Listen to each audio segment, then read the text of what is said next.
മഹോദരകാലം എന്ന് പറയുന്നത് 3.5 വർഷമാണെന്നാണോ പറയുന്നത്? അതിനൊരു റെഫറൻസ് തരാൻ പറ്റുമോ? 1260 ദിവസം, അതായത് 3.5 വർഷം. ആ സ്ത്രീക്ക് അവളെ കാക്കേണ്ടതിന് ദൈവം ഒരുക്കിയ സ്ഥലമുണ്ട്.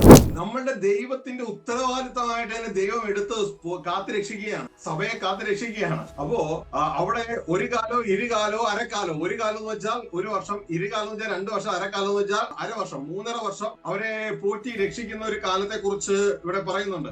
അത്യുന്നതനായ ദൈവത്തിന്റെ വിശുദ്ധന്മാരെ കുറിച്ചാണ് പറയുന്നത്. അത്യുന്നതനായ ദൈവത്തിന്റെ വിശുദ്ധന്മാർ ഒരു 3 പീരീഡിൽ, അതായത് കാലം 1 വർഷം, കാലങ്ങൾ 2 വർഷം, കാലാംശം അര വർഷം, 3.5 വർഷം ഇതാ ക്രിസ്തുവിന് എതിർ നിൽക്കുന്ന ഒരു ഭരണാധികാരിയുടെ കീഴിൽ ഏൽപ്പിക്കപ്പെട്ടു.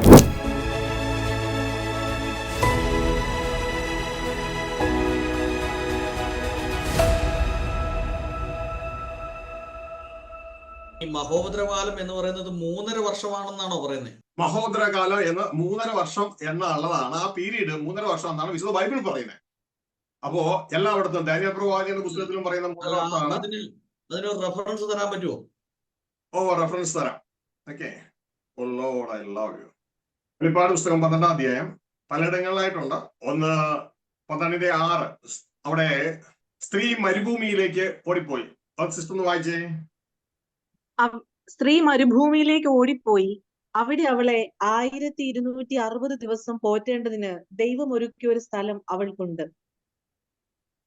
അപ്പോ സ്ത്രീ മരുഭൂമിയിലേക്ക്, സ്ത്രീ എന്ന് പറയുന്നത് പലരും പല രീതിയിൽ വ്യാഖ്യാനിക്കുന്നുണ്ട്. ഞാൻ ജനിച്ചു വന്ന കത്തോലിക്ക സഭ പറയുന്ന സ്ത്രീ കന്യാമറി എന്നാണ് ഞാൻ കേട്ടിരിക്കുന്നത്. അപ്പോൾ തന്നെ ഒരു ഗ്രൂപ്പ് പറയുന്നത് ആ സ്ത്രീ എന്ന് വെച്ചാൽ ഇസ്രായേൽ ജനം എന്നാണ് കേട്ടിരിക്കുന്നത്. പക്ഷെ എനിക്ക് വെളിപ്പെട്ടിരിക്കുന്നത് ആ സ്ത്രീ സഭ എന്നാണ്, വിളിക്കപ്പെട്ടവരുടെ കൂട്ടം എന്നുള്ളതാണ്. ആ സ്ത്രീ പ്രസവിക്കുന്ന ഒരു കുട്ടിയുണ്ട്, ആൺകുട്ടിയുണ്ട്, അത് തെരഞ്ഞെടുക്കപ്പെട്ടവരുടെ കൂട്ടം എന്നാണ്. ആ തെരഞ്ഞെടുക്കപ്പെട്ട കൂട്ടം അതിന്റെ തല എന്ന് പറയുന്നത് ക്രിസ്തുവാണ്. ഇനി അത് ഇപ്പൊ നമ്മുടെ വിഷയം അല്ലാത്തതുകൊണ്ട് അങ്ങോട്ടേക്ക് നമ്മൾ പോകുന്നില്ല. അപ്പൊ ഇവിടെ മനസ്സിലാക്കേണ്ടതാ 1260 ദിവസം, അതായത് 3.5 വർഷം ഇതാ ആ സ്ത്രീക്ക് അവളെ കാക്കേണ്ടതിന് ദൈവം ഒരുക്കിയ സ്ഥലമുണ്ട്. അപ്പോ ഈ സമയത്ത് ആ സഭയ്ക്കൊരു പ്രയാസം വരുമ്പോ ദൈവം ഒരുക്കിയ സ്ഥലമുണ്ട്. ഇതുകൊണ്ടാണ് നേരത്തെ ദേവാസിനോട് പറഞ്ഞത്, ഇതിന്റെ നിഴലാണ് ഇസ്രായേൽ മക്കളുടെ ജീവിതത്തിൽ ഉണ്ടായ ആ ബാധകളുടെ സമയത്ത് ഗോഷൻ എന്ന ദേശത്ത് സ്വർഗത്തിലെ ദൈവം അവരെ കാത്ത ഒരു രംഗം, ഒരു നിഴൽ കാണിക്കുന്നുണ്ട്. ഇവിടെയും പറയാണ് ദൈവം ഒരുക്കിയ സ്ഥലമുണ്ട്. അപ്പോ സ്ത്രീയെ കാക്കേണ്ടത് ദൈവം ഒരുക്കിയ സ്ഥലമുണ്ട്. ഇനി അതിന്റെ 12-ാം വാക്യത്തിലേക്ക് നമ്മൾ കടന്നു വരുമ്പോ അത് വേറെ രീതിയിലാണ് പറയുന്നത്. ഒരു കാലോ ഇരുകാലോ അരക്കാലോ, ഒരു കാലം എന്ന് വെച്ചാൽ 1 വർഷം, ഇരുകാലം എന്ന് വെച്ചാൽ 2 വർഷം, അരക്കാലം എന്ന് വെച്ചാൽ അര വർഷം. വായിച്ച അതിന്റെ 14-ാം വാക്യം. അപ്പോൾ സ്ത്രീക്ക് മരുഭൂമിയിൽ തന്റെ സ്ഥലത്തേക്ക് പറന്നു പോകേണ്ടതിന് വലിയ കഴുകിന്റെ 2 ചിറക് ലഭിച്ചു. അവിടെ അവളെ സർപ്പത്തോട് അകലെ 1 കാലവും 2 കാലവും അരക്കാലവും പോറ്റി രക്ഷിച്ചു. ശ്രദ്ധിച്ചേ, അപ്പോ ഒരു സർപ്പത്തോടകലെ. അപ്പൊ ഇതൊക്കെ നമ്മളുടെ ദൈവത്തിന്റെ ഉത്തരവാദിത്തമായിട്ട് തന്നെ ദൈവം എടുത്ത് കാത്തു രക്ഷിക്കുകയാണ്, സഭയെ കാത്തു രക്ഷിക്കുകയാണ്. അപ്പോ അവിടെ ഒരു കാലോ ഇരുകാലോ അരക്കാലോ, ഒരു കാലം എന്ന് വെച്ചാൽ 1 വർഷം, ഇരുകാലം എന്ന് വെച്ചാൽ 2 വർഷം, അരക്കാലം എന്ന് വെച്ചാൽ അര വർഷം, 3.5 വർഷം അവരെ പോറ്റി രക്ഷിക്കുന്ന ഒരു കാലത്തെ കുറിച്ച് ഇവിടെ പറയുന്നുണ്ട്. അപ്പോൾ തന്നെ ഇതാ ഇനിയും വെളിപ്പാട് പുസ്തകത്തിൽ പല സ്ഥലങ്ങളിലും ഉണ്ട്. എങ്കിലും ദാനിയേൽ പ്രവാചകന്റെ പുസ്തകത്തിലേക്ക് അവിടെ വരുമ്പോ നമുക്ക് ഇത് കാണുവാൻ കഴിയും.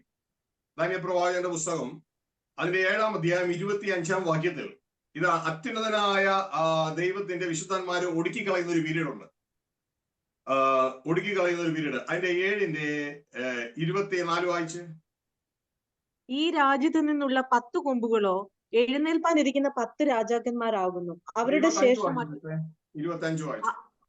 അവൻ അത്യുന്നതനായവന് വിരോധമായി വമ്പ് പറയുകയും അത്യുന്നതനായവന്റെ വിശുദ്ധന്മാരെ ഒടുക്കിക്കളയുകയും സമയങ്ങളെയും നിയമങ്ങളെയും മാറ്റുവാൻ ശ്രമിക്കുകയും ചെയ്യും. കാലവും കാലങ്ങളും കാലാംശവും അവർ അവന്റെ കയ്യിൽ ഏൽപ്പിക്കപ്പെട്ടിരിക്കും. അത്യുന്നതനായ ദൈവത്തിന്റെ വിശുദ്ധന്മാരെ കുറിച്ചാണ് പറയുന്നത്. അത്യുന്നതനായ ദൈവത്തിന്റെ വിശുദ്ധന്മാർ ഒരു 3 പീരീഡിൽ, അതായത് കാലം 1 വർഷം, കാലങ്ങൾ 2 വർഷം, കാലാംശം അര വർഷം, 3.5 വർഷം ഇതാ ക്രിസ്തുവിന് എതിർ നിൽക്കുന്ന ഒരു ഭരണാധികാരിയുടെ കീഴിൽ ഏൽപ്പിക്കപ്പെട്ടിരിക്കും. അത്യുന്നതനായ ദൈവത്തിന്റെ വിശുദ്ധന്മാരെ ഒടുക്കിക്കളയുന്ന ഒരു കാലമാണ് അവിടെ പറയുന്നത്.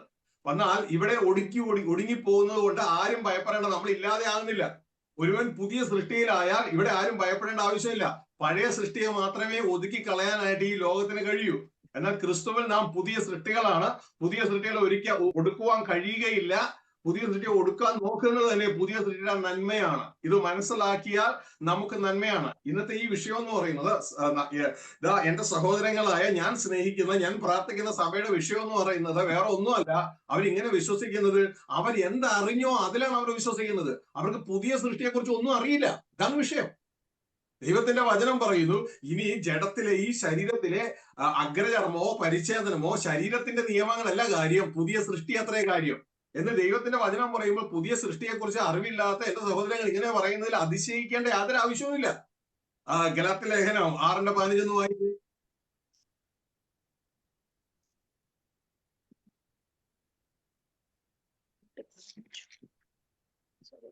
പരിച്ഛേദനയല്ല അഗ്രചർമ്മവുമല്ല, പുതിയ സൃഷ്ടി അത്രേ കാര്യം. അപ്പോ യഥാർത്ഥത്തിൽ കാര്യം പുതിയ സൃഷ്ടിയാണ്. എന്നാൽ പുതിയ സൃഷ്ടിയെ കുറിച്ചുള്ള ഒരു പുസ്തകം പോലും ക്രിസ്തീയ ബുക്ക് ഷോപ്പുകളിൽ ഞാൻ ഇതുവരെ കണ്ടിട്ടില്ല.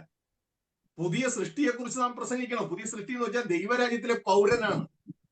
നമ്മൾ ഇന്ന് ചിന്തിച്ചുകൊണ്ടിരിക്കുന്ന ഈ ജഡമനുഷ്യനാണ്. ഈ ജഡമനുഷ്യൻ മരിക്കുന്നത് തന്നെ ഇതാ ഒരു യഥാർത്ഥ ദൈവഭക്തനെ ഇതില്ലാതിരിക്കുന്നതിന് വലിയ സന്തോഷമായി. ഇതുകൊണ്ടാണ് വിശുദ്ധ പൗലോസ് പറയുന്നത്, എനിക്ക് ജീവിക്കുന്ന ക്രിസ്തു മരിക്കുന്ന ലാഭമാണെന്നാ പറയുന്നത്.